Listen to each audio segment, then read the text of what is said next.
Kailan tayo dapat magpahayag ng magandang balita ng kaligtasan? Ang sabi ni Apostol Pablo, preach the word in season and out of season. So wala siyang pinipiling panahon. Whether may kalamidad, whether may gera, whether may lindol, bagyo, the gospel should be preached anytime, anywhere. We should be sensitive to every soul that we meet on the road.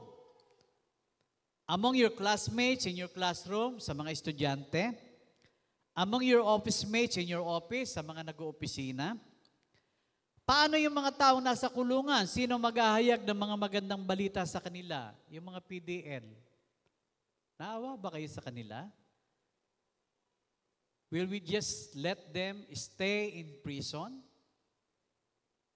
Hanggang sa tumanda sila, hanggang sa mamatay na lang sila doon?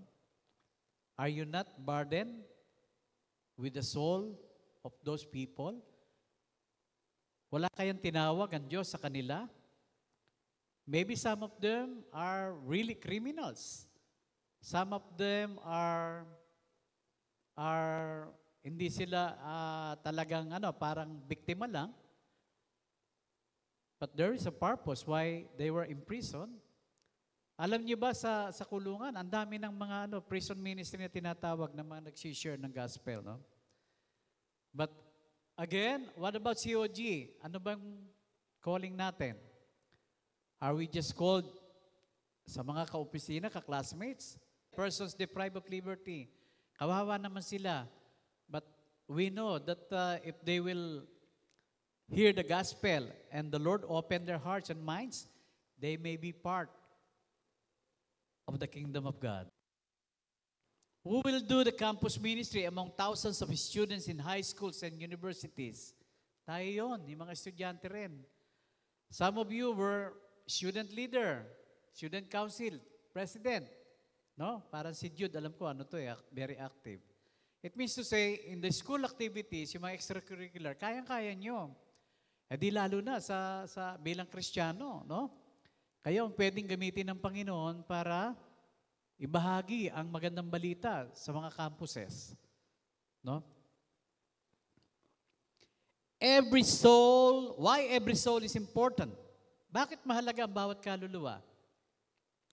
It is important because the Bible says in Luke 15 verse 7, ito po si Jesus Christ ang nagsasabi, sabi niya, I tell you that in the same way there will be more rejoicing in heaven over one sinner who repents than over 99 righteous persons who need no repentance.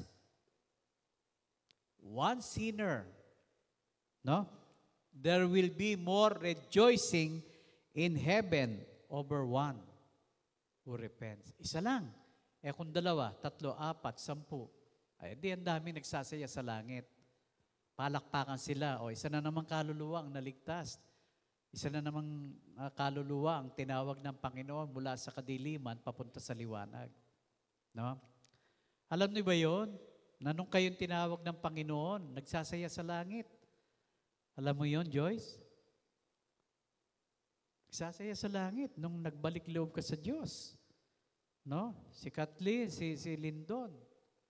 Lahat tayo, nung tinawag tayo ng Panginoon, hindi lang natin alam. Pero the Bible saying, there is rejoicing in heaven for over one sinner who repent. Okay?